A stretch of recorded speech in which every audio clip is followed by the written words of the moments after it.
ಮೊಟ್ಟೆ ಸಾಂಬಾರನ್ನ ಹಲವಾರು ಬಗೆಗಳಲ್ಲಿ ಮಾಡ್ತಾರೆ. ತುಂಬಾ ಈಸಿಯಾಗಿ, ಕ್ವಿಕ್ ಆಗಿ ಯಾರು ಬೇಕಾದ್ರೂ ಕೂಡ ತುಂಬಾ ಈಸಿಯಾಗಿ ಯಾವ ರೀತಿಯಾಗಿ ಮಾಡೋದು ಮೊಟ್ಟೆ ಸಾಂಬಾರನ್ನ ಅಂತ. ಅದರಲ್ಲೂ ಕೂಡ ಹಳ್ಳಿ ಸೊಗಡಿನಲ್ಲಿ, ಹಳ್ಳಿ ಟೇಸ್ಟಿನಲ್ಲಿ ಮಾಡುವಂತ ಮೊಟ್ಟೆ ಸಾಂಬಾರನ್ನ ತೋರಿಸ್ಕೊಡ್ತಾ ಇದ್ದೀನಿ.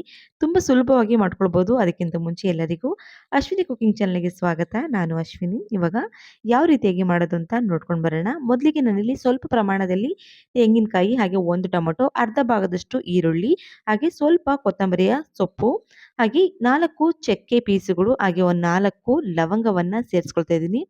ಇಷ್ಟನ್ನ ಸೇರಿಸ್ಕೊಂಡ್ರೆ ಸಾಕಾಗುತ್ತೆ. ನಿಮಗೆ ಕ್ವಾಂಟಿಟಿ ಸ್ವಲ್ಪ ಜಾಸ್ತಿ ಬೇಕು ಅಂದರೆ ಕ್ವಾಂಟಿಟಿಯನ್ನ ಜಾಸ್ತಿಯನ್ನಾಗೂ ಕೂಡ ಮಾಡಿಕೊಂಡು ಸೇರಿಸ್ಕೊಳ್ಬೋದು. ನಾನಿಲ್ಲಿ ತೆಂಗಿನಕಾಯಿಯನ್ನ ಒಂದು ಅರ್ಧ ಹೋಳಿನಷ್ಟು ತಗೊಂಡಿದ್ದೀನಿ. ಇವಾಗ ಇದಕ್ಕೆ 1 ಟೀ ಸ್ಪೂನ್ ಆಗುವಷ್ಟು ಶುಂಠಿ ಬೆಳ್ಳುಳ್ಳಿ ಪೇಸ್ಟನ್ನ ಸೇರಿಸ್ಕೊಂಡಿದ್ದೀನಿ. ತದನಂತರ ಇದಕ್ಕೆ ಅರ್ಧ ಟೀ ಸ್ಪೂನ್ ಆಗುವಷ್ಟು ಅರಿಶಿಣದ ಪುಡಿಯನ್ನ ಸೇರಿಸ್ಕೊಂಡ್ರೆ ಸಾಕಾಗುತ್ತೆ. 2 ಟೇಬಲ್ ಸ್ಪೂನ್ ಆಗುವಷ್ಟು ಮಟನ್ ಸಾಂಬಾರ್ ಪೌಡರನ್ನ ಸೇರಿಸ್ಕೊಳ್ತಾ ಇದ್ದೀನಿ. ಮಟನ್ ಸಾಂಬಾರ್ ಪೌಡರನ್ನ ನಾನು ಮನೆಯಲ್ಲೇ ಮಾಡಿರ್ತಕ್ಕಂಥದ್ದು. ನಿಮಗೆ ಈ ಒಂದು ಮಟನ್ ಸಾಂಬಾರಿನ ವಿಡಿಯೋ ಬೇಕಿದ್ರೆ ಮೇಲೆ ಐ ಕಾರ್ಡ್‌ನಲ್ಲಿ ಹಾಕಿರ್ತೀನಿ, ಚೆಕ್ ಮಾಡ್ಕೊಳ್ಳಿ. ಇವಾಗ ರುಬ್ಲಿಕ್ಕೆ ಎಷ್ಟು ನೀರಿನ ಅಗತ್ಯ ಇದೆಯೋ ಅಷ್ಟು ನೀರನ್ನ ಸೇರಿಸ್ಕೊಂಡು ಸಣ್ಣದಾಗಿ ಇದನ್ನ ರುಬ್ಕೊಳ್ಬೇಕಾಗುತ್ತೆ. ತುಂಬಾ ತರಿಯಾಗಿ ರುಬ್ಕೊಳ್ಳಿಕ್ಕೆ ಹೋಗಬೇಡಿ. ಅಷ್ಟು ಚೆನ್ನಾಗಿ ಪರ್ಫೆಕ್ಟ್ ಆಗಿ ಮೊಟ್ಟೆ ಸಾಂಬಾರ್ ಬರೋದಿಲ್ಲ. ಈ ರೀತಿ ಸಣ್ಣದಾಗಿ ರುಬ್ಕೊಂಡ್ರೆ ಸಾಕಾಗುತ್ತೆ. ನೋಡಿ ಇವಾಗ ಈ ಒಂದು ಮಸಾಲ ರೆಡಿಯಾಗಿದೆ.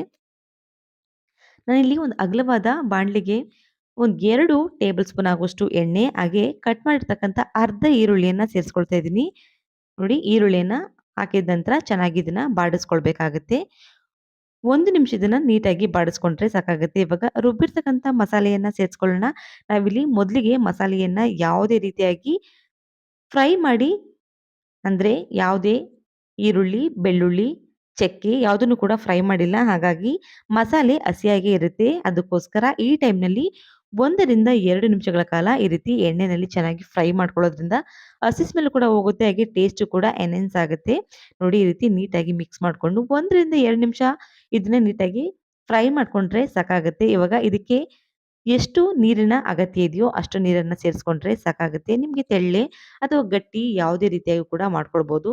ಮೊಟ್ಟೆ ಸಾಂಬಾರನ್ನ ತುಂಬಾ ಗಟ್ಟಿಯಾಗೂ ಮಾಡ್ಕೊಳ್ಳಿಕ್ಕೆ ಹೋಗಬೇಡಿ. ಹಾಗಂತ ತುಂಬಾ ತೆಳ್ಳಗೂ ಕೂಡ ಮಾಡ್ಕೊಳ್ಳಕ್ಕೆ ಹೋಗಬಾರ್ದು.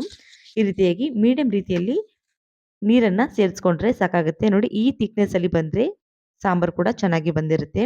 ಇವಾಗ ಇದಕ್ಕೆ ರುಚಿಗೆ ಅನುಗುಣವಾಗಿ ಉಪ್ಪನ್ನ ಸೇರಿಸ್ಕೊಳ್ಬೇಕಾಗತ್ತೆ. ಉಪ್ಪನ್ನ ಸೇರಿಸ್ಕೊಂಡಿದ ನಂತರ ನೀಟಾಗಿ ಒಮ್ಮೆ ಮಿಕ್ಸ್ ಮಾಡ್ಕೊಳ್ಳೋಣ. ಎಷ್ಟು ಅದ್ಭುತವಾದ ಟೇಸ್ಟ್‌ನಲ್ಲಿ ಬರುತ್ತೆ ಅಂದ್ರೆ ಹೇಳ್ಲಿಕ್ಕೆ ಅಸಾಧ್ಯ.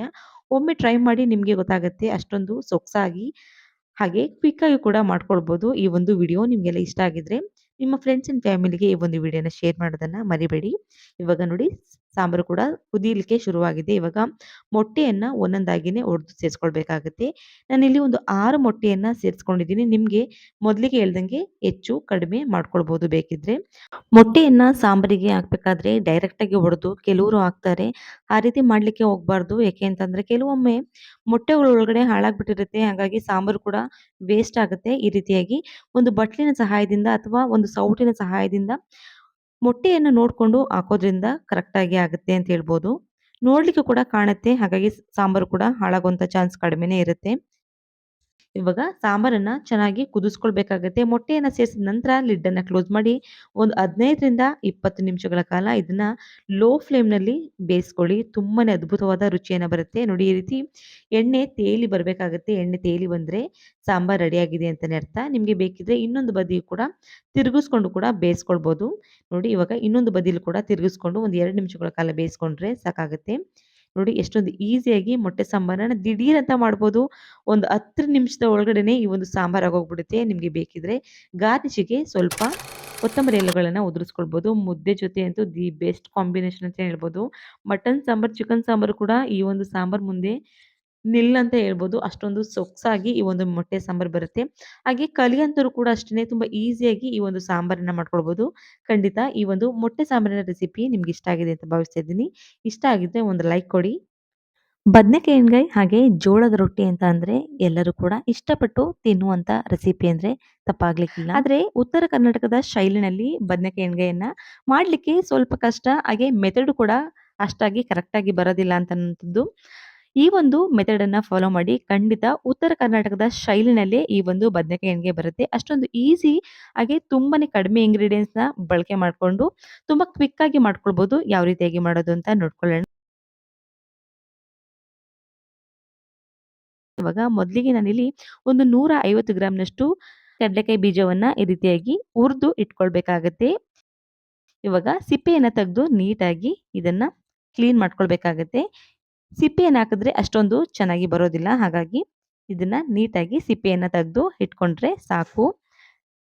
ನೋಡಿ, ಈ ರೀತಿ ಸಿಪ್ಪೆಯನ್ನು ತೆಗೆದು ನೀಟಾಗಿ ಇಟ್ಕೊಂಡಿದ್ದೀನಿ. ಇದನ್ನು ಇವಾಗ ಒಂದು ಮಿಕ್ಸಿಯ ಜಾರಿಗೆ ಹಾಕೊಂಡು ಸಣ್ಣದಾಗಿ ಪುಡಿಯನ್ನ ಮಾಡ್ಕೊಳ್ಬೇಕಾಗತ್ತೆ. ನಾನಿಲ್ಲಿ 150 ಗ್ರಾಂನಷ್ಟು ಕೂಡ ಕಡಲೆಕಾಯಿ ಬೀಜವನ್ನ ಸೇರಿಸ್ಕೊಳ್ತಾ ಇದ್ದೀನಿ ಮಿಕ್ಸಿ ಜಾರಿಗೆ.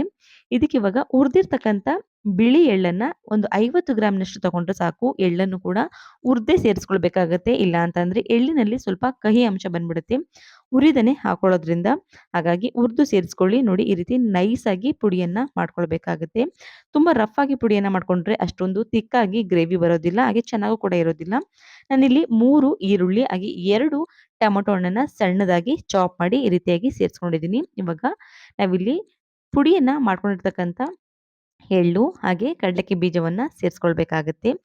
ನಾವಿಲ್ಲಿ ಮಾಡ್ಕೊಂಡಿರ್ತಕ್ಕಂಥ ಅಷ್ಟನ್ನು ಕೂಡ ಸೇರಿಸ್ಕೊಂಡ್ರೆ ಚೆನ್ನಾಗಿ ಬರುತ್ತೆ. ಇವಾಗ ಇದಕ್ಕೆ 1 ಟೀ ಸ್ಪೂನ್ ಆಗುವಷ್ಟು ಶುಂಠಿ ಬೆಳ್ಳುಳ್ಳಿ ಪೇಸ್ಟನ್ನ ಸೇರಿಸ್ಕೊಳ್ತಾ ಇದ್ದೀನಿ. ಹಾಗೆ ಅರ್ಧ ಟೀ ಸ್ಪೂನ್ ಆಗುವಷ್ಟು ಗರಂ ಮಸಾಲ, 1 ಟೀ ಸ್ಪೂನ್ ಆಗುವಷ್ಟು ರೆಡ್ ಚಿಲ್ಲಿ ಪೌಡರನ್ನ ಸೇರಿಸ್ಕೊಳ್ತಾ ಇದ್ದೀನಿ. ಬೇಕಿದ್ರೆ ಹಸಿಮೆಣಸಿನಕಾಯಿ ಪೇಸ್ಟನ್ನ ಒಂದು 7ರಿಂದ 8 ಸಣ್ಣದಾಗಿ ಪೇಸ್ಟ್ ಮಾಡಿ ಕೂಡ ಸೇರಿಸ್ಕೊಳ್ಬೋದು. ಇವಾಗ ಅರ್ಧ ಟೀ ಸ್ಪೂನ್ ಆಗುವಷ್ಟು ಅರಿಶಿಣದ ಪುಡಿಯನ್ನ ಸೇರಿಸ್ಕೊಳ್ತಾ ಇದ್ದೀನಿ. ಇವಾಗ ರುಚಿಗೆ ಅನುಗುಣವಾಗಿ ಉಪ್ಪನ್ನ ನೋಡಿಕೊಂಡು ಸೇರಿಸ್ಕೊಳ್ಳಿ. ಇಷ್ಟನ್ನ ಸೇರಿಸ್ಕೊಂಡ್ರೆ ಸಾಕು. ಇವಾಗ ನೀಟಾಗಿ ಒಂದಕ್ಕೊಂದು ಈವನ್ ಆಗಿ ಈಕ್ವಲ್ ಆಗಿ ಬೇರೆ ರೀತಿಯಾಗಿ ಇದನ್ನ ಮಿಕ್ಸ್ ಮಾಡ್ಕೊಂಡ್ರೆ ಸಾಕಾಗುತ್ತೆ. ಸ್ಪೂನ್ನ ಸಹಾಯದಿಂದ ಅಷ್ಟೊಂದು ಪರ್ಫೆಕ್ಟ್ ಆಗಿ ಮಿಕ್ಸ್ ಮಾಡ್ಕೊಳ್ಳೋದಕ್ಕೆ ಆಗೋದಿಲ್ಲ. ಹಾಗಾಗಿ ಕೈಯನ್ನ ಬಳಕೆಯನ್ನ ಮಾಡಿಕೊಂಡು ಈ ರೀತಿಯಾಗಿ ನೀಟಾಗಿ ಮಿಕ್ಸ್ ಮಾಡ್ಕೊಳ್ಳಿ. ಎಲ್ಲ ಕಡೆನೂ ಕೂಡ ಈ ರೀತಿಯಾಗಿ ಚೆನ್ನಾಗಿ ಅಂಟ್ಕೊಳ್ಬೇಕು. ಈರುಳ್ಳಿ ಹಾಗೆ ಟೊಮೊಟೊ ಹಣ್ಣು, ನಾವಿಲ್ಲಿ ರುಬ್ಬಿರ್ತಕ್ಕಂಥ ಕಡಲೆಕಾಯಿ ಬೀಜ. ನೋಡಿ, ಇವಾಗ ನಾನಿಲ್ಲಿ ಒಂದು ಅರ್ಧ ಕೆಜಿಯಷ್ಟು ಗುಂಡು ಬದನೆಕಾಯಿಯನ್ನ ತಗೊಂಡಿದ್ದೀನಿ. ಇದಕ್ಕೆ ಈ ರೀತಿಯಾಗಿ ಗುಂಡು ಬದನೆಕಾಯಿಯನ್ನ ತಗೊಂಡ್ರೆ ಚೆನ್ನಾಗಿ ಆಗೋದು. ಇದನ್ನ ಇವಾಗ ನೀಟಾಗಿ ನೀರಿನಲ್ಲಿ ವಾಶ್ ಮಾಡಿದ ನಂತರ ಮಧ್ಯಕ್ಕೆ ಸೀಳ್ಕೊಳ್ಬೇಕಾಗತ್ತೆ. 4 ಭಾಗಗಳನ್ನಾಗಿ ಸೀಳ್ಕೊಳ್ಳಿ. ಹಂಗಂತ ತುಂಬಾನೇ ಸೀಳುವಂಥದ್ದಲ್ಲ. ಸ್ವಲ್ಪ ಸ್ವಲ್ಪ ಈ ರೀತಿ ಟಚ್ ಮಾಡ್ಕೊಂಡ್ರೆ ಸಾಕಾಗುತ್ತೆ. ನೋಡಿ, ಈ ರೀತಿಯಾಗಿ ಕಟ್ ಮಾಡ್ಕೊಂಡು ಒಳಗಡೆ ನೋಡ್ಕೊಳ್ಬೇಕಾಗತ್ತೆ. ಕೆಲವೊಂದ್ ಸರಿ ಬದನೆಕಾಯಿಗಳಲ್ಲಿ ಹುಳ ಇರುತ್ತೆ. ಹಾಗಾಗಿ ಪ್ರತಿಯೊಂದು ಬದನೆಕಾಯಿಯನ್ನು ಕೂಡ ಇದೇ ರೀತಿಯಾಗಿ 4 ಭಾಗಗಳನ್ನಾಗಿ ಮಾಡ್ಕೊಂಡು ನೋಡ್ಕೊಳ್ಳಿ. ಇವಾಗ ಮಾಡಿರ್ತಕ್ಕಂಥ ಸ್ಟಫಿಂಗ್ ಅನ್ನ ಇವಾಗ ಬದನೆಕಾಯಿಗೆ ಫಿಲ್ ಮಾಡ್ಕೊಳ್ಬೇಕಾಗತ್ತೆ. ನೀಟಾಗಿ ಚೆನ್ನಾಗಿ ಫಿಲ್ ಮಾಡ್ಕೊಳ್ಳಿ. ಎಲ್ಲವನ್ನು ಕೂಡ ಇದೇ ರೀತಿಯಾಗಿ ಕಟ್ ಮಾಡಿಕೊಂಡು ಎಲ್ಲ ಬದನೆಕಾಯಿಗೂ ಕೂಡ ಇದೇ ರೀತಿಯಾಗಿ ಹಿಟ್ಟನ್ನ ಫಿಲ್ ಮಾಡ್ಕೊಂಡ್ರೆ ಚೆನ್ನಾಗಿ ಅದ್ಭುತವಾಗಿ ಬರುತ್ತೆ. ತುಂಬಾ ಕಡಿಮೆ ಇಂಗ್ರೀಡಿಯೆಂಟ್ಸ್ ಹಾಗೆ ತುಂಬಾ ರುಚಿಯಾಗಿ ಬರುತ್ತೆ. ಈ ಒಂದು ರೆಸಿಪಿಯನ್ನ ಟ್ರೈ ಮಾಡಿ. ಹಾಗೆ ಟ್ರೈ ಮಾಡಿದ ನಂತರ ರುಚಿಯನ್ನ ನೋಡಿಕೊಂಡು ನಿಮ್ಮ ಫ್ರೆಂಡ್ಸ್ ಅಂಡ್ ಫ್ಯಾಮಿಲಿಗೆ ಈ ಒಂದು ವಿಡಿಯೋನ ಶೇರ್ ಮಾಡೋದನ್ನ ಮರಿಬೇಡಿ. ನೋಡಿ, ಎಲ್ಲವನ್ನು ಕೂಡ ಇದೇ ರೀತಿಯಾಗಿ ಫಿಲ್ ಮಾಡ್ಕೊಂಡಿದ ನಂತರ ಸ್ವಲ್ಪ ಪ್ರಮಾಣದಲ್ಲಿ ಹಿಟ್ಟು ಉಳಿದ್ರೆ ಅದನ್ನು ಕೂಡ ಸೇರಿಸ್ಕೊಳ್ಳಿ. ನೋಡಿ, ಇಷ್ಟು ಪ್ರಮಾಣದಲ್ಲಿ ಹಿಟ್ಟು ಉಳಿದಿದೆ. ಇವಾಗ ನಾನಿಲ್ಲಿ ಒಂದು ಅಗಲವಾದ ಬಾಣಲಿಯನ್ನ ಇಟ್ಕೊಂಡಿದ್ದೀನಿ. ಅದಕ್ಕೆ ಒಂದು 100 ಗ್ರಾಂನಷ್ಟು ಎಣ್ಣೆಯನ್ನ ಸೇರಿಸ್ಕೊಳ್ಬೇಕಾಗತ್ತೆ. ಎಣ್ಣೆಯ ಪ್ರಮಾಣವನ್ನ ಸ್ವಲ್ಪ ಜಾಸ್ತಿಯನ್ನಾಗಿ ಸೇರಿಸ್ಕೊಳ್ಬೇಕಾಗತ್ತೆ ಬದನೆಕಾಯಿ ಎಣ್ಗಾಯಿಗೆ. ನಿಮ್ಗೆ ಕೊಬ್ಬರಿ ಎಣ್ಣೆ ಇಷ್ಟ ಅನ್ನೋದಾದ್ರೆ ಕೊಬ್ಬರಿ ಎಣ್ಣೆಯನ್ನು ಕೂಡ ಸೇರಿಸ್ಕೊಳ್ಬೋದು. ಇವಾಗ ಒಂದು ಮುಷ್ಟಿಯಷ್ಟು ಕರಿಬೇವಿನ ಎಲೆಗಳು ಹಾಗೆ ಸ್ವಲ್ಪ ಪ್ರಮಾಣದಲ್ಲಿ ಕೊತ್ತಂಬರಿಯ ಸೊಪ್ಪನ್ನ ಸಣ್ಣದಾಗಿ ಚಾಪ್ ಮಾಡಿ ಸೇರಿಸ್ಕೊಂಡಿದ್ದೀನಿ. ಕರಿಬೇವಿನ ಎಲೆಗಳನ್ನ ಸಾಧ್ಯ ಆದಷ್ಟು ಸ್ವಲ್ಪ ಜಾಸ್ತಿಯನ್ನಾಗಿ ಸೇರಿಸ್ಕೊಳ್ಳಿ. ಫ್ಲೇವರ್ ಕೂಡ ತುಂಬಾ ಅದ್ಭುತವಾಗಿ ಬರುತ್ತೆ. ಹಾಗೆ ಕೋಟಿಂಗ್ ಕೂಡ ಅಂದ್ರೆ ಕೆಳಭಾಗದಲ್ಲಿ ತಳವನ್ನ ಹಿಡಿಯಂಥದ್ದನ್ನ ಅವಾಯ್ಡ್ ಮಾಡುತ್ತೆ. ಕರಿಬೇವಿನ ಎಲೆಗಳನ್ನ ಸೇರಿಸ್ಕೊಂಡು ಮಾಡ್ಕೊಳ್ಳೋದ್ರಿಂದ. ನೋಡಿ, ಇವಾಗ ಎಲ್ಲ ಬದನೆಕಾಯಿಗಳನ್ನು ಕೂಡ ಇವಾಗ ಫಿಲ್ ಮಾಡಿರ್ತಕ್ಕಂಥದ್ದನ್ನ ಎಣ್ಣೆಗೆ ಸೇರಿಸ್ಕೊಳ್ಬೇಕಾಗತ್ತೆ. ಇವಾಗ ಫ್ಲೇಮನ್ನ ಕಡಿಮೆಯನ್ನಾಗಿ ಮಾಡುವಂತ ಅವಶ್ಯಕತೆ ಇಲ್ಲ. ಇವಾಗ ಎರಡೂ ಬದಿಯಲ್ಲೂ ಕೂಡ ಒಂದು 5 ನಿಮಿಷಗಳ ಕಾಲ ಈ ರೀತಿ ಬದನೆಕಾಯಿಯನ್ನ ಚೆನ್ನಾಗಿ ತಿರುಗಿಸ್ಕೊಂಡು ಬೇಯಿಸ್ಕೊಳ್ಬೇಕಾಗತ್ತೆ ಮೊದಲಿಗೆ. ನೋಡಿ, ಎಲ್ಲವನ್ನು ಕೂಡ ನೀಟಾಗಿ ತಿರುಗಿಸ್ಕೊಳ್ಳಿ. ಹಾಗಂತ ಅರಿಬರಿಯಾಗಿ ತಿರುಗಿಸ್ಕೊಳ್ಳಿಕ್ಕೆ ಹೋಗ್ಬೇಡಿ. ಬದನೆಕಾಯಿ ಕಟ್ಟಾಗಿ ಹೋಗ್ಬಿಡುತ್ತೆ. ಬದನೆಕಾಯಿ ಈ ರೀತಿ ಗುಂಡಾಗಿ ಇದ್ರೇನೆ ಚಂದ. ಅದು ಕಲಸಿ ಒಡೆದೋದ್ರೆ ಅಷ್ಟೊಂದು ಚೆನ್ನಾಗಿ ಕಾಣೋದಿಲ್ಲ. ಹಾಗೆ ಗೊಜ್ಜು ಕೂಡ ನೋಡ್ಲಿಕ್ಕೆ ಅಷ್ಟೊಂದು ಸೊಗಸು ಅಂತ ಅನ್ಸೋದಿಲ್ಲ. ಇವಾಗ ಮಿಕ್ಕಿರ್ತಕ್ಕಂಥ ಹಿಟ್ಟನ್ನು ಕೂಡ ಸೇರಿಸ್ಕೊಂಡು ನೀಟಾಗಿ ಮಿಕ್ಸ್ ಮಾಡ್ಕೊಳ್ಬೇಕಾಗುತ್ತೆ. ತುಂಬಾ ಅದ್ಭುತವಾದ ರುಚಿಯನ್ನ ಕೊಡುತ್ತೆ. ಉತ್ತರ ಕರ್ನಾಟಕದಲ್ಲಿ ಯಾವ ರೀತಿಯಾಗಿ ಬದನೆಕಾಯಿ ಎಣ್ಗಾಯಿ ಬರುತ್ತೋ ಅದೇ ರೀತಿಯಾಗಿ ಬರುತ್ತೆ. ಖಂಡಿತ ಒಮ್ಮೆ ಟ್ರೈ ಮಾಡಿ. ಇವಾಗ ಇದಕ್ಕೆ ಎಷ್ಟು ಸಾಧ್ಯವಾಗುತ್ತೋ ಅಷ್ಟು ಕಡಿಮೆ ಪ್ರಮಾಣದಲ್ಲಿ ನೀರನ್ನ ಸೇರಿಸ್ಕೊಳ್ಳಿ. ಹಾಗಂತ ತುಂಬಾ ಕಡಿಮೆನೂ ಕೂಡ ಸೇರಿಸ್ಕೊಳ್ಳಿಕ್ಕೆ ಹೋಗ್ಬೇಡಿ. ನಾವು ಎಳ್ಳು ಹಾಗೆ ಕಡಲೆಕಾಯಿ ಬೀಜವನ್ನ ಪುಡಿಯನ್ನ ಮಾಡಿರ್ತಕ್ಕಂಥದ್ದು ಗಟ್ಟಿಯಾಗಿ ಇರುತ್ತೆ. ಹಾಗಾಗಿ ಸ್ವಲ್ಪ ನೋಡ್ಕೊಂಡು ನೀರನ್ನ ಸೇರಿಸ್ಕೊಳ್ಳಿ. ಹಾಗಂತ ತುಂಬಾ ತೆಳ್ಳಗೂ ಬೇಡ, ಹಾಗಂತ ತುಂಬಾ ಗಟ್ಟಿಗೂ ಸೇರಿಸ್ಕೊಳ್ಳಿಕ್ಕೆ ಹೋಗ್ಬೇಡಿ. ಬದನೆಕಾಯಿ ಬೇಯಷ್ಟು ಇದನ್ನ ನೀರನ್ನು ಸೇರಿಸ್ಕೊಂಡ್ರೆ ಸಾಕಾಗುತ್ತೆ. ನೋಡಿ ಒಂದು ಭಾಗದಲ್ಲಿ ಇವಾಗ ನೀಟಾಗಿ ಬೆಂದಿದೆ. ಇವಾಗ ಇನ್ನೊಂದು ಭಾಗನೂ ಕೂಡ ಅಷ್ಟೇ ಸ್ಮೂತ್ ಆಗಿ ಇದನ್ನ ತಿರುಗಿಸ್ಕೊಂಡು ಬೇಯಿಸ್ಕೊಳ್ಬೇಕಾಗುತ್ತೆ. 2 ಭಾಗದಲ್ಲೂ ನೀಟಾಗಿ ಬೇಯಿಸ್ಕೊಳ್ಬೇಕಾಗುತ್ತೆ. ತುಂಬಾ ನೀರನ್ನ ಹಾಕಿದ್ರೆ ಅಷ್ಟೊಂದು ರುಚಿ ಅಂತ ಅನ್ಸೋದಿಲ್ಲ. ಹಾಗೆ ನೀರನ್ನ ಕಡಿಮೆ ಹಾಕಿದ್ರು ಕೂಡ ಗ್ರೇವಿ ಚೆನ್ನಾಗಿ ಬೇಯೋದಿಲ್ಲ. ನೋಡ್ಕೊಂಡು ನೀರನ್ನ ಸೇರಿಸ್ಕೊಳ್ಳಿ. ನೋಡಿ ಇವಾಗ ಚೆನ್ನಾಗಿ ಬೆಂದಿದೆ. ನೋಡಿ ಯಾವ ರೀತಿಯಾಗಿ ಒಂದು ಕೂಡ ಬದನೆಕಾಯಿ ಓಪನ್ ಆಗಿಲ್ಲ. ಅಷ್ಟೊಂದು ಚೆನ್ನಾಗಿ ಬಂದಿರುತ್ತೆ. ಕಡಿಮೆ ಫ್ಲೇಮನ್ನ ಇಟ್ಕೊಳ್ಳಿ ಈ ಟೈಮ್‌ನಲ್ಲಿ ಬೇಯಿಸ್ಕೊಳ್ಬೇಕಾದ್ರೆ ನೋಡಿ ಎಣ್ಣೆ ತೇಲಿ ಬರುತ್ತೆ. ಈ ರೀತಿಯಾಗಿ ಬೇಯಿಸ್ಕೊಂಡ್ರೆ ಪರ್ಫೆಕ್ಟ್ ಆಗಿ ಬದನೆಕಾಯಿ ಎಣ್ಗಾಯಿ ರೆಡಿಯಾಗಿದೆ ಅಂತಾನೆ ಅರ್ಥ. ಕಡಿಮೆ ಇಂಗ್ರೀಡಿಯೆಂಟ್ಸು ಹಾಗೆ ತುಂಬಾನೇ ಅದ್ಭುತವಾದ ರುಚಿ. ಒಂದು 2 ರಿಂದ 3 ದಿನಗಳ ಕಾಲ ಈ ಒಂದು ಗ್ರೇವಿಯನ್ನ ಇಟ್ಕೊಂಡು ಸರ್ವ್ ಮಾಡ್ಕೊಳ್ಬೋದು. ಇದಕ್ಕಂತೂ ಜೋಳದ ರೊಟ್ಟಿ ಜೊತೆ ಅದ್ಭುತವಾದ ಕಾಂಬಿನೇಷನ್ ಅಂತ ಹೇಳ್ಬೋದು. ಆದ್ರೆ ನಾನಿಲ್ಲಿ ಚಪಾತಿಯನ್ನ ಸರ್ವ್ ಮಾಡ್ತಾ ಇದ್ದೀನಿ. ಇಲ್ಲ ಅಂತಂದ್ರೆ ಅಕ್ಕಿ ರೊಟ್ಟಿ ಜೊತೆನೂ ಕೂಡ ಅಷ್ಟೇ ಪರ್ಫೆಕ್ಟ್ ಆಗಿ ಬರುತ್ತೆ. ಅಷ್ಟೊಂದು ರುಚಿಯಾಗಿ ಬರುತ್ತೆ. ನೋಡಿ ಎಷ್ಟೊಂದು ಈಸಿಯಾಗಿ ಬದನೆಕಾಯಿ ಎಣ್ಗಾಯನ್ನ ಅದರಲ್ಲೂ ಉತ್ತರ ಕರ್ನಾಟಕದ ಸೊಗಡಿನಲ್ಲಿ ಮಾಡ್ಕೊಳ್ಬೋದು ಅಂತ ತೋರಿಸ್ಕೊಟ್ಟಿದ್ದೀನಿ. ಖಂಡಿತ ಈ ಒಂದು ರೆಸಿಪಿ ನಿಮಗೆಲ್ಲ ಇಷ್ಟ ಆಗಿದೆ ಅಂತ ಭಾವಿಸ್ತಾ ಇದ್ದೀನಿ. ಇಷ್ಟ ಆಗಿದ್ರೆ ಒಂದು ಲೈಕ್ ಕೊಡೋದನ್ನ ಮರಿಬೇಡಿ. ಹಾಗೆ ಯಾರೆಲ್ಲ ನನ್ನ ಚಾನಲನ್ನು ಸಬ್ಸ್ಕ್ರೈಬ್ ಮಾಡ್ಕೊಳ್ಳದೆ ನೋಡ್ತಾ ಇದ್ರೆ ಅವರೆಲ್ಲ ಸಬ್ಸ್ಕ್ರೈಬ್ ಮಾಡ್ಕೊಳ್ಳಿ.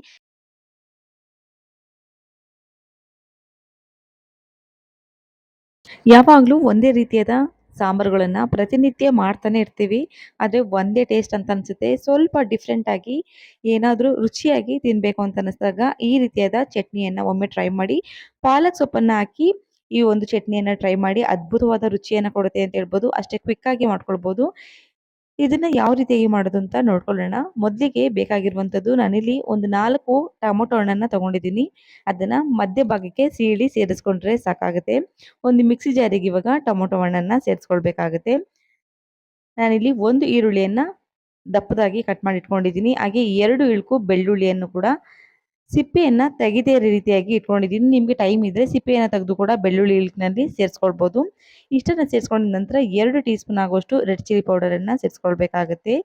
ನಿಮ್ಮ ಖಾರಕ್ಕೆ ಅನುಗುಣವಾಗಿ ಪುಡಿಯನ್ನ ಸೇರಿಸ್ಕೊಳ್ಬೋದು. ಇವಾಗ ಇದನ್ನ ಸಣ್ಣದಾಗಿ ಪೇಸ್ಟ್ ಅನ್ನ ಮಾಡಿ ಒಂದು ಸೈಡಿಗೆ ಎತ್ತಿಟ್ಕೊಳ್ಬೇಕಾಗುತ್ತೆ. ನಾನಿಲ್ಲಿ ಇವಾಗ ಒಂದು ಅಗಲವಾದ ಪ್ಯಾನಿಗೆ ಒಂದು 4 ಟೇಬಲ್ ಸ್ಪೂನ್ ಆಗುವಷ್ಟು ಎಣ್ಣೆ, ಅದಕ್ಕೆ ಇವಾಗ 2 ಟೀ ಸ್ಪೂನ್ ಆಗುವಷ್ಟು ಸಾಸಿವೆ, 1 ಟೀ ಸ್ಪೂನ್ ಆಗುವಷ್ಟು ಜೀರಿಗೆಯನ್ನ ಸೇರಿಸ್ಕೊಳ್ತಾ ಇದ್ದೀನಿ.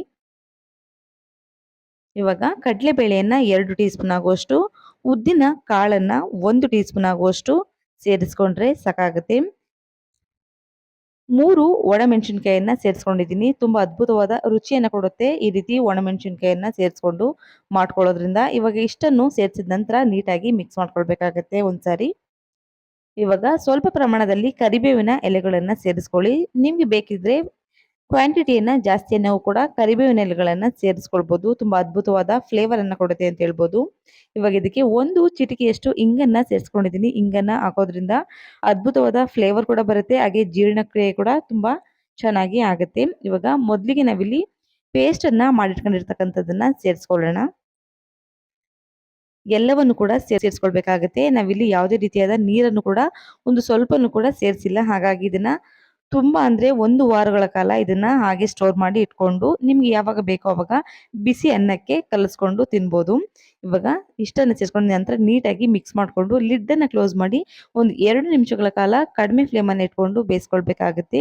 ನೋಡಿ ಒಂದು 2 ನಿಮಿಷಗಳ ಕಾಲ ಕಡಿಮೆ ಫ್ಲೇಮ್ ಅನ್ನ ಇಟ್ಕೊಂಡು ಬೇಯಿಸ್ಕೊಂಡಿದ ನಂತರ ಎಣ್ಣೆ ನೀಟಾಗಿ ತೇಲಿ ಬರ್ತಾ ಇದೆ. ಈ ಪ್ರಮಾಣದಲ್ಲಿ ಇದನ್ನ ಚೆನ್ನಾಗಿ ಬಿಸಿ ಮಾಡ್ಕೊಂಡು ಬೇಯಿಸ್ಕೊಂಡ್ರೆ ಸಾಕಾಗುತ್ತೆ. ಇವಾಗ ಇದಕ್ಕೆ 1/4 ಟೀ ಸ್ಪೂನ್ ಆಗುವಷ್ಟು ಅರಿಶಿಣದ ಪುಡಿಯನ್ನ ಸೇರಿಸ್ಕೊಳ್ಬೇಕಾಗುತ್ತೆ. ಹಾಗೆ ರುಚಿಗೆ ಅನುಗುಣವಾಗಿ ಉಪ್ಪನ್ನ ಸೇರಿಸ್ಕೊಂಡು ನೀಟಾಗಿ ಇನ್ನೊಮ್ಮೆ ಮಿಕ್ಸ್ ಮಾಡ್ಕೊಳ್ಬೇಕಾಗುತ್ತೆ. ಎಷ್ಟು ಅದ್ಭುತವಾಗಿ ಬರುತ್ತೆ ಅಂದ್ರೆ ಒಮ್ಮೆ ಟ್ರೈ ಮಾಡಿದ್ರೆ ಪದೇ ಪದೇ ಮಾಡ್ಕೊಳ್ತಾನೆ ಇರ್ತೀರಾ. ಅಷ್ಟೊಂದು ಟೇಸ್ಟಿಯಾಗಿ ಬರುವಂತ ಈ ಒಂದು ಚಟ್ನಿಯ ರೆಸಿಪಿಯನ್ನ ಖಂಡಿತ ಮನೇಲೊಮ್ಮೆ ಟ್ರೈ ಮಾಡಿ ಅಂತ ಹೇಳಲಿಕ್ಕೆ ಇಷ್ಟಪಡ್ತೀನಿ.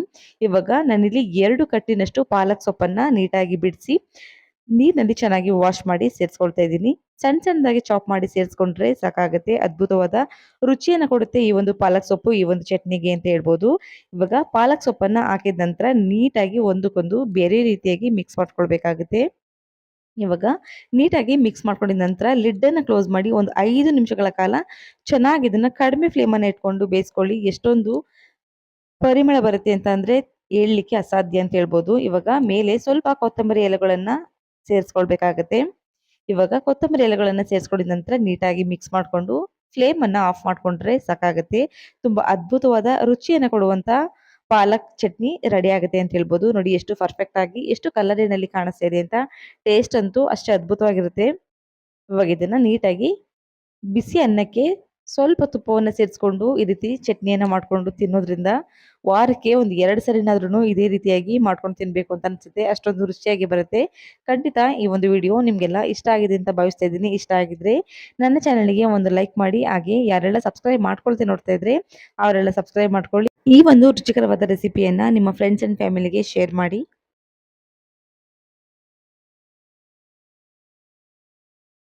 ದಿನ ಒಂದೇ ತರಹದ ಸಾಂಬಾರುಗಳನ್ನ ತಿಂದು ಬೋರ್ ಆಗ್ತಾ ಇರುತ್ತೆ ಅಂತ ಟೈಮ್ನಲ್ಲಿ ಈ ರೀತಿಯಾದ ಚಟ್ನಿಯನ್ನ ಒಮ್ಮೆ ಟ್ರೈ ಮಾಡಿ. ತುಂಬಾನೇ ಅದ್ಭುತವಾದ ರುಚಿಯನ್ನ ಕೊಡುತ್ತೆ. ಹಾಗೆ ಎಲ್ಲದಕ್ಕೂ ಕೂಡ ಅಂದ್ರೆ ರೈಸಿಗೆ, ಚಪಾತಿ, ಇಡ್ಲಿ, ಪೂರಿ ಎಲ್ಲದಕ್ಕೂ ಕೂಡ ದಿ ಬೆಸ್ಟ್ ಕಾಂಬಿನೇಷನ್ ಅಂತ ಹೇಳ್ಬೋದು. ತುಂಬಾ ಈಸಿಯಾಗಿ ಕಡಿಮೆ ಇಂಗ್ರೀಡಿಯೆಂಟ್ಸ್ನ ಬಳಸಿ ಮನೆಯಲ್ಲಿ ಸಿಗ್ತಕ್ಕಂಥ ಕೆಲವೇ ಸಾಮಗ್ರಿಗಳಲ್ಲಿ ತುಂಬಾ ಕ್ವಿಕ್ ಆಗಿ ಮಾಡ್ಕೊಳ್ಬೋದು. ಯಾವ ರೀತಿಯಾಗಿ ಮಾಡೋದು ಅಂತ ನೋಡ್ಕೊಳ್ಳಿ. ಮೊದಲಿಗೆ ನಾನಿಲ್ಲಿ ಒಂದು ಕಡಾಯಿಯನ್ನು ಇಟ್ಕೊಂಡಿದ್ದೀನಿ. ಅದಕ್ಕೆ 2 ಟೇಬಲ್ ಸ್ಪೂನ್ ಆಗುವಷ್ಟು ಎಣ್ಣೆ, ಹಾಗೆ 1 ಟೀ ಸ್ಪೂನ್ ಆಗುವಷ್ಟು ಸಾಸಿವೆ, ಅರ್ಧ ಟೀ ಸ್ಪೂನ್ ಆಗುವಷ್ಟು ಜೀರಿಗೆ, ಇವಾಗ 1 ಟೀ ಸ್ಪೂನ್ ಆಗುವಷ್ಟು ಧನಿಯಾ ಕಾಳುಗಳನ್ನು ಸೇರಿಸ್ಕೊಳ್ಬೇಕಾಗುತ್ತೆ. 1 ಟೀ ಸ್ಪೂನ್ ಆಗುವಷ್ಟು ಕಡಲೆಬೇಳೆ, ಅರ್ಧ ಟೀ ಸ್ಪೂನ್ ಆಗುವಷ್ಟು ಉದ್ದಿನ ಕಾಳು ಅಥವಾ ಬೇಳೆ, ಎರಡರಲ್ಲಿ ಯಾವುದನ್ನು ಕೂಡ ಸೇರಿಸ್ಕೊಳ್ಬೋದು. ಇಷ್ಟನ್ನು ಸೇರಿಸ್ಕೊಂಡಿದ ನಂತರ ಇದನ್ನು ಚೆನ್ನಾಗಿ ಫ್ರೈ ಮಾಡ್ಕೊಳ್ಳೋಣ. ಎಣ್ಣೆಯಲ್ಲಿ ಇದು ಚೆನ್ನಾಗಿ ಫ್ರೈ ಆಗಿ ಇರ್ತಕ್ಕಂಥ ಹಸಿ ಸ್ಮೆಲ್ಲು ಹೋಗಬೇಕು. ಆ ರೀತಿಯಾಗಿ ಫ್ರೈ ಮಾಡ್ಕೊಂಡ್ರೆ ಸಾಕು. 4 ಒಣಮೆಣಸಿನಕಾಯಿಯನ್ನು ಸೇರಿಸ್ಕೊಂಡಿದ್ದೀನಿ. ನಿಮಗೆ ಧನಿಯಾ ಕಾಳು ಹಾಗೆ ಒಣಮೆಣಸಿನಕಾಯಿಯನ್ನು ಸೇರಿಸ್ಕೊಳ್ಳಿಕ್ಕೆ ಇಷ್ಟ ಇಲ್ಲ ಅನ್ನೋದಾದರೆ 1 ಟೀ ಸ್ಪೂನ್ ಆಗುವಷ್ಟು ಧನಿಯಾ ಪುಡಿ, ಹಾಗೆ 1 ಟೀ ಸ್ಪೂನ್ ಆಗುವಷ್ಟು ರೆಡ್ ಚಿಲ್ಲಿ ಪೌಡರನ್ನು ಸೇರಿಸ್ಕೊಂಡು ಕೂಡ ಮಾಡ್ಕೊಳ್ಬೋದು. ನಾನಿಲ್ಲಿ ಒಂದು 8ರಿಂದ 10 ಹಸಿಮೆಣಸಿನಕಾಯಿಯನ್ನು ತಗೊಂಡಿದ್ದೀನಿ. ನಿಮಗೆ ಎಷ್ಟು ಕ್ವಾಂಟಿಟಿಯಲ್ಲಿ ಚಟ್ನಿ ಬೇಕು ಅಷ್ಟು ಹಸಿಮೆಣಸಿನಕಾಯಿಯನ್ನು ತಗೊಂಡು ಮಾಡ್ಕೊಳ್ಬೋದು. ಇವಾಗ ಹಸಿಮೆಣಸಿನಕಾಯಿಯನ್ನು ಸೇರಿಸ್ಕೊಂಡು ನೀಟಾಗಿ ಫ್ರೈ ಮಾಡ್ಕೊಳ್ಳೋಣ. ಹಸಿಮೆಣಸಿನಕಾಯಿಯನ್ನು ಸೀಳು ಕೂಡ ಸೇರಿಸ್ಕೊಳ್ಬೋದು, ಇಲ್ಲಾಂತಂದರೆ ಮಧ್ಯ ಭಾಗಕ್ಕೆ ಕಟ್ ಮಾಡಿ ಕೂಡ ಸೇರಿಸ್ಕೊಳ್ಳಿ. ಸ್ವಲ್ಪ ಪ್ರಮಾಣದಲ್ಲಿ ತೆಂಗಿನಕಾಯಿ ಪೀಸ್ಗಳನ್ನು ತಗೊಂಡಿದ್ದೀನಿ. ನಾನಿಲ್ಲಿ ಹಸಿ ತೆಂಗಿನಕಾಯಿಯನ್ನು ತಗೊಂಡಿದ್ದೀನಿ. ಇಷ್ಟನ್ನು ಸೇರಿಸ್ಕೊಂಡಿದ ನಂತರ ಮತ್ತೆ ಇದನ್ನು ಚೆನ್ನಾಗಿ ಎಣ್ಣೆಯಲ್ಲಿ ಫ್ರೈ ಮಾಡ್ಕೊಳ್ಬೇಕಾಗುತ್ತೆ. ನಾನಿಲ್ಲಿ 4 ಹುಳಿ ಟೊಮೊಟೊನನ್ನು ಸಣ್ಣದಾಗಿ ಕಟ್ ಮಾಡಿ ಸೇರಿಸ್ಕೊಳ್ತಾ ಇದ್ದೀನಿ. ಹಾಗೆ ಸ್ವಲ್ಪ ಪ್ರಮಾಣದಲ್ಲಿ ಹುಣಸೆ ಹಣ್ಣನ್ನು ಸೇರಿಸ್ಕೊಂಡಿದ್ದೀನಿ. ಹುಣಸೆ ಹಣ್ಣನ್ನು ಸೇರಿಸ್ಕೊಂಡು ಮಾಡ್ಕೊಳ್ಳೋದ್ರಿಂದ ತುಂಬ ಅದ್ಭುತವಾದ ರುಚಿಯನ್ನು ಕೊಡುತ್ತೆ ಅಂತ ಹೇಳ್ಬೋದು. ಹಾಗೆ ರುಚಿಗೆ ಅನುಗುಣವಾಗಿ ಉಪ್ಪು, 1/4 ಟೀ ಸ್ಪೂನ್ ಆಗುವಷ್ಟು ಅರಿಶಿಣದ ಪುಡಿಯನ್ನು ಈ ಸಂದರ್ಭದಲ್ಲಿನೇ ಸೇರಿಸ್ಕೊಂಡು ಚೆನ್ನಾಗಿ ಮಿಕ್ಸ್ ಮಾಡಿಕೊಂಡು ಇದನ್ನು ಬೇಯಿಸ್ಕೊಳ್ಬೇಕಾಗುತ್ತೆ. ಇವಾಗ ಇದನ್ನು ನೀಟಾಗಿ ಮಿಕ್ಸ್ ಮಾಡ್ಕೊಂಡಿದ ನಂತರ ಒಂದು ಲಿಡ್ಡನ್ನು ಕ್ಲೋಸ್ ಮಾಡಿ ಒಂದು 5 ನಿಮಿಷಗಳ ಕಾಲ ಲೋ ಫ್ಲೇಮನ್ನು ಇಟ್ಕೊಂಡು ಬೇಯಿಸ್ಕೊಳ್ಳಿ. ತುಂಬ ಚೆನ್ನಾಗಿ ಸಾಫ್ಟಾಗಿ ಬೇಯಬೇಕು. ಹಾಗಾಗಿ ನೋಡಿ ಈ ರೀತಿಯಾಗಿ ಸಾಫ್ಟಾಗಿ ಬೆಂದರೆ ಸಾಕಾಗುತ್ತೆ. ನೋಡಿ ಇದು ಕರೆಕ್ಟಾಗಿ ಹದದಲ್ಲಿ ಬಂದಿದೆ. ಚೆನ್ನಾಗಿ ಎಲ್ಲ ಹಸಿಮೆಣಸಿನಕಾಯಿ ಎಲ್ಲ ಸಾಫ್ಟಾಗಿ ಹಾಗೆ ಟೊಮೊಟೊ ಹಣ್ಣು ಎಲ್ಲ ಬೆಂದಿದೆ. ಇವಾಗ ಇದು ರೆಡಿಯಾಗಿದೆ. ಇದನ್ನು ತಣ್ಣಗಾಗಲಿಕ್ಕೆ ಇಟ್ಕೊಳ್ಬೇಕಾಗುತ್ತೆ. ತಣ್ಣಗಾಗಿದ ನಂತರ ಇದನ್ನು ರುಬ್ಲಿಕ್ಕೆ ಕರೆಕ್ಟಾಗಿ ಆಗುತ್ತೆ ಅಂತೇಳಿ ಚೆನ್ನಾಗಿ ತಣ್ಣಗಾಗಿದ ನಂತರ ಒಂದು ಮಿಕ್ಸಿ ಜಾರಿಗೆ ಇದನ್ನು ಎಲ್ಲವನ್ನು ಕೂಡ ಸೇರಿಸ್ಕೊಂಡು ಪೇಸ್ಟನ್ನು ಮಾಡ್ಕೊಳ್ಬೇಕಾಗುತ್ತೆ. ಎಷ್ಟು ಅದ್ಭುತವಾದ ರುಚಿಯನ್ನು ಕೊಡುತ್ತೆ ರೈಸ್ ಜೊತೆ. ಒಂದೇ ಒಂದು ಟೀ ಸ್ಪೂನ್ ಆಗುವಷ್ಟು ತುಪ್ಪವನ್ನು ಸೇರಿಸ್ಕೊಂಡು ತಿನ್ನೋದ್ರಿಂದ ಅಂತ ಹೇಳಿದ್ರೆ ಅಷ್ಟೊಂದು ಅದ್ಭುತ ಅಂತ ಹೇಳ್ಬೋದು. ನೋಡಿ ಇವಾಗ ನೀಟಾಗಿ ಇದನ್ನು ರುಬ್ಬಿ ಇಟ್ಕೊಂಡಿದ್ದಾಗಿದೆ. ಈ ರೀತಿ ಸಣ್ಣದಾಗಿ ಅಥವಾ ಸ್ವಲ್ಪ ತರಿಯಾಗಿ ರುಬ್ಕೊಂಡ್ರು ಕೂಡ ತೊಂದರೆ ಇಲ್ಲ. ನೋಡಿ ಇವಾಗ ಇದನ್ನ ಒಂದು ಬೌಲಿಗೆ ಟ್ರಾನ್ಸ್ಫರ್ ಮಾಡ್ಕೊಳ್ಬೇಕಾಗತ್ತೆ. ಇದನ್ನ ಏನಿಲ್ಲ ಅಂತಂದ್ರೂ 1 ವಾರಗಳ ಕಾಲ ಇದನ್ನ ಸ್ಟೋರ್ ಮಾಡಿ ಇಟ್ಕೊಂಡು ಯೂಸ್ ಮಾಡ್ಕೊಳ್ಬೋದು. ನಿಮಗೆ ಯಾವಾಗ ಬೇಕೋ ಅವಾಗ ಬಿಸಿ ಅನ್ನಕ್ಕೆ ಅಥವಾ ರೊಟ್ಟಿಗೆ ಯಾವುದಕ್ಕಾದ್ರೂ ಕೂಡ ಕಾಂಬಿನೇಷನ್ ಆಗಿ ತಿನ್ಬೋದು ಅಂತ ಹೇಳ್ಬೋದು. ಇವಾಗ ಒಂದು ಬೌಲಿಗೆ ಇದನ್ನ ಸರ್ವ್ ಮಾಡ್ಕೊಂಡು ಇದೇ ರೀತಿಯಾಗಿ ತಿನ್ಬೋದು, ಅಥವಾ ಇಲ್ಲ ಸ್ವಲ್ಪ ಒಗ್ಗರಣೆಯನ್ನ ಕೊಟ್ಕೋತೀನಿ. ಇನ್ನು ಸ್ವಲ್ಪ ರುಚಿಯನ್ನು ಜಾಸ್ತಿಯನ್ನಾಗಿ ಮಾಡ್ಕೊಳ್ಬೇಕು ಅಂತ ಅನ್ನೋದಾದ್ರೆ ಸ್ವಲ್ಪ ಒಗ್ಗರಣೆಯನ್ನ ಕೊಟ್ಕೊಳ್ಳಿ. 1 ಟೀ ಸ್ಪೂನ್ ಆಗುವಷ್ಟು ಎಣ್ಣೆಯನ್ನ ಸೇರಿಸ್ಕೊಂಡಿದ ನಂತರ ಇವಾಗ ಇದಕ್ಕೆ ಕಡಲೆಬೇಳೆ, ಉದ್ದಿನಬೇಳೆ, ಜೀರಿಗೆ, ಸಾಸಿವೆ, ಒಂದು 2 ಒಣಮೆಣಸಿನಕಾಯಿ ಇಷ್ಟನ್ನ ಸೇರಿಸ್ಕೊಂಡು ನೀಟಾಗಿ ಚೆನ್ನಾಗಿ ಇದನ್ನ ಕೆಂಪು ಬಣ್ಣಕ್ಕೆ ಬರುವಷ್ಟು ಫ್ರೈ ಮಾಡ್ಕೊಂಡ್ರೆ ಸಾಕಾಗುತ್ತೆ. ಒಂದು 4ರಿಂದ 5 ಬೆಳ್ಳುಳ್ಳಿ ಇಲ್ಕುಗಳನ್ನ ಸೇರಿಸ್ಕೊಳ್ಳಿ. ಒಂದು 2 ಕಡ್ಡಿಯಷ್ಟು ಕರಿಬೇವಿನ ಎಲೆಗಳನ್ನು ಸೇರಿಸ್ಕೊಳ್ಬೇಕಾಗುತ್ತೆ. ಇಷ್ಟನ್ನು ಸೇರಿಸ್ಕೊಂಡಿದ ನಂತರ ಚೆನ್ನಾಗಿ ಇದನ್ನ ಮಿಕ್ಸ್ ಮಾಡಿಕೊಂಡು ಫ್ರೈ ಮಾಡಿಕೊಂಡ್ರೆ ಸಾಕು. ನೋಡಿ ಈ ಪ್ರಮಾಣದಲ್ಲಿ ಆದರೆ ಸಾಕಾಗುತ್ತೆ. ಇವಾಗ ನಾವಿಲ್ಲಿ ಮಾಡ್ಕೊಂಡಿರ್ತಕ್ಕಂಥ ಚಟ್ನಿಗೆ ಈ ಒಂದು ಒಗ್ಗರಣೆಯನ್ನು ಸೇರಿಸ್ಕೊಳ್ಳೋಣ. ತುಂಬ ಅದ್ಭುತವಾದ ರುಚಿ. ಖಂಡಿತ ಈ ಒಂದು ವಿಡಿಯೋ ನಿಮ್ಗೆ ಇಷ್ಟ ಆಗಿದ್ರೆ ಒಂದು ಲೈಕ್ ಮಾಡಿ. ಚಿತ್ರಾನ್ನವನ್ನ ಹಲವಾರು ಬಗೆಯ ರೀತಿನಲ್ಲಿ ಮಾಡ್ತಾರೆ. ಆದರೆ ಇವತ್ತು ನಾನಿಲ್ಲಿ ಮಾವಿನಕಾಯಿಯನ್ನ ಬಳಕೆಯನ್ನ ಮಾಡಿಕೊಂಡು ಚಿತ್ರಾನ್ನವನ್ನ ಮಾಡ್ತಾ ಇದ್ದೀನಿ. ತುಂಬ ಸುಲಭ ಹಾಗೆ ತುಂಬ ಟೇಸ್ಟಿಯಾಗಿ ಬರುವಂತ ಈ ಒಂದು ಚಿತ್ರಾನ್ನ ರೆಸಿಪಿಯನ್ನ ಯಾವ ರೀತಿಯಾಗಿ ಮಾಡೋದು ಅಂತ ನೋಡ್ಕೊಳ್ಳೋಣ. ಇವಾಗ ಈ ಒಂದು ರುಚಿಕರವಾದ ಚಿತ್ರಾನ್ನವನ್ನ ಮಾಡ್ಲಿಕ್ಕೆ ಮೊದಲಿಗೆ ಬೇಕಾಗಿರುವಂಥದ್ದು ನಾನಿಲ್ಲಿ ಒಂದು ಅಗಲವಾದ ಪ್ಯಾನನ್ನು ಇಟ್ಕೊಂಡಿದ್ದೀನಿ. ಅದಕ್ಕೆ ಒಂದು 3ರಿಂದ 4 ಟೇಬಲ್ ಸ್ಪೂನ್ ಆಗುವಷ್ಟು ಎಣ್ಣೆಯನ್ನ ಸೇರಿಸ್ಕೊಂಡಿದ್ದೀನಿ. ಎಣ್ಣೆಯನ್ನ ಸೇರಿಸಿದ ನಂತರ ಇವಾಗ ಎಣ್ಣೆ ಕೂಡ ಬಿಸಿಯಾಗಿತ್ತು. ಅದಕ್ಕೆ ಸಾಸಿವೆ ಹಾಗೆ ಸ್ವಲ್ಪ ಜೀರಿಗೆ ಅಂದರೆ 1 ಟೀ ಸ್ಪೂನ್ ಆಗುವಷ್ಟು ಸೇರಿಸ್ಕೊಂಡ್ರೆ ಸಾಕಾಗುತ್ತೆ. ಇವಾಗ ನಾನಿಲ್ಲಿ 4, 5 ಒಣಮೆಣಸಿನಕಾಯಿಯನ್ನ ಸೇರಿಸ್ಕೊಂಡಿದ್ದೀನಿ. ಹಂಗೆ ಒಂದು 2 ಟೀ ಸ್ಪೂನ್ ಆಗುವಷ್ಟು ಕಡಲೆಬೇಳೆ, 2 ಟೀ ಸ್ಪೂನ್ ಆಗುವಷ್ಟು ಕಡಲೆ ಬೀಜವನ್ನ ಸೇರಿಸ್ಕೊಂಡಿದ್ದೀನಿ. ಎರಡನ್ನು ಕೂಡ 2 ಟೀ ಸ್ಪೂನ್ ಆಗುವಷ್ಟು ಸೇರಿಸ್ಕೊಂಡ್ರೆ ಸಾಕಾಗುತ್ತೆ. ನಿಮಗೆ ಜಾಸ್ತಿ ಕ್ವಾಂಟಿಟಿಯಲ್ಲಿ ಬೇಕು ಅಂದರೆ ಇನ್ನು ಸ್ವಲ್ಪ ಕಡಲೆಗೆ ಬೀಜ ಹಾಗೆ ಕಡಲೆಬೇಳೆಯನ್ನು ಕೂಡ ಸೇರಿಸ್ಕೊಳ್ಬೋದು. ನಾನಿಲ್ಲಿ ಒಂದು ಅರ್ಧ ಮುಷ್ಟಿಯಷ್ಟು ಕರಿಬೇವಿನ ಎಲೆಗಳನ್ನ ಸೇರಿಸ್ಕೊಂಡಿದ್ದೀನಿ. ಇದಕ್ಕಿವಾಗ ನಾನಿಲ್ಲಿ ಒಂದು ಬೆಳ್ಳುಳ್ಳಿಯನ್ನ ಸ್ವಲ್ಪ ಪ್ರಮಾಣದಲ್ಲಿ ಈ ರೀತಿ ಇಲ್ಕುಗಳನ್ನಾಗಿ ಮಾಡಿಕೊಂಡು ಕ್ರಷ್ ಮಾಡಿದ್ದೀನಿ. ನಾನಿಲ್ಲಿ ಸಿಪ್ಪೆಯನ್ನ ಸೇರಿಸಿ ಕ್ರಷ್ ಮಾಡಿದ್ದೀನಿ. ನಿಮಗೆ ಸಿಪ್ಪೆ ಬೇಡ ಅಂದರೆ ಸ್ಕಿಪ್ ಮಾಡ್ಕೊಳ್ಬೋದು. ನಾನಿಲ್ಲಿ ಒಣ ಗುಂಟೂರು ಮೆಣಸಿನಕಾಯಿಯನ್ನ ಸೇರಿಸ್ಕೊಂಡಿದ್ದೀನಿ. ತುಂಬ ರುಚಿಯಾಗಿ ಬರುತ್ತೆ. ಹಾಗಾಗಿ ನಿಮಗೆ ಬೇಡ ಅಂದರೆ ಒಣ ಗುಂಟೂರು ಮೆಣಸಿನಕಾಯಿಯನ್ನ ಸ್ಕಿಪ್ ಮಾಡ್ಕೊಳ್ಬೋದು. 5ರಿಂದ 6 ಹಸಿಮೆಣಸಿನಕಾಯಿಯನ್ನ ಸೀಳಿ ಸೇರಿಸ್ಕೊಂಡಿದ್ದೀನಿ.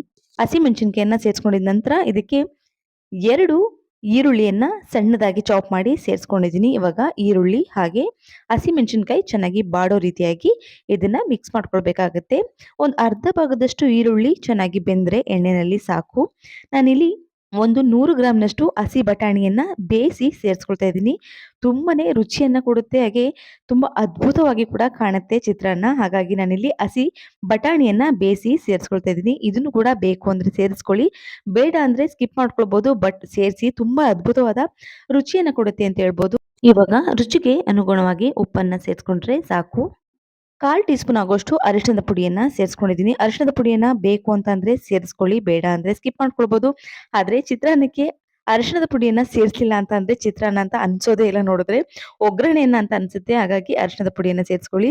ಹಾಗೆ ಆಂಟಿಸೆಪ್ಟಿಕ್ ಗುಣ ಕೂಡ ಅರಿಶಿಣದ ಪುಡಿಯಲ್ಲಿ ಇರುತ್ತೆ. ಎಷ್ಟು ಸಾಧ್ಯವಾಗುತ್ತೋ ಅಷ್ಟು ಅಡಿಗೆಗಳಿಗೆ ಅರಿಶಿಣದ ಪುಡಿಯನ್ನ ಸೇರಿಸ್ಕೊಂಡು ಮಾಡ್ಕೊಳ್ಳಿಕ್ಕೆ ಟ್ರೈ ಮಾಡಿ. ನಾನಿಲ್ಲಿ ಮೀಡಿಯಂ ಗಾತ್ರದ ಒಂದು ಆಮಿನಿ ಮಾವಿನಕಾಯಿಯನ್ನ ಈ ರೀತಿ ಸಣ್ಣದಾಗಿ ತುರಿದು ಸೇರಿಸ್ಕೊಂಡಿದ್ದೀನಿ.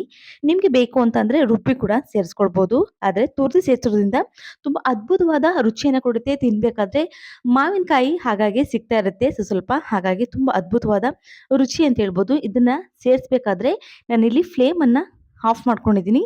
ಇದರ ಅಂದರೆ ಈರುಳ್ಳಿಯ ಬಿಸಿಗೆನೆ ಮಾವಿನಕಾಯಿ ಚೆನ್ನಾಗಿ ಬೇಯುತ್ತೆ. ಅಷ್ಟು ಪ್ರಮಾಣದಲ್ಲಿ ಆದರೆ ಸಾಕಾಗುತ್ತೆ. ನೋಡಿ ಇವಾಗ ಗೊಜ್ಜು ರೆಡಿಯಾಗಿದೆ. ಇದನ್ನ ಇವಾಗ ಅನ್ನಕ್ಕೆ ಮಿಕ್ಸ್ ಮಾಡ್ಕೊಳ್ಬೇಕಾಗತ್ತೆ.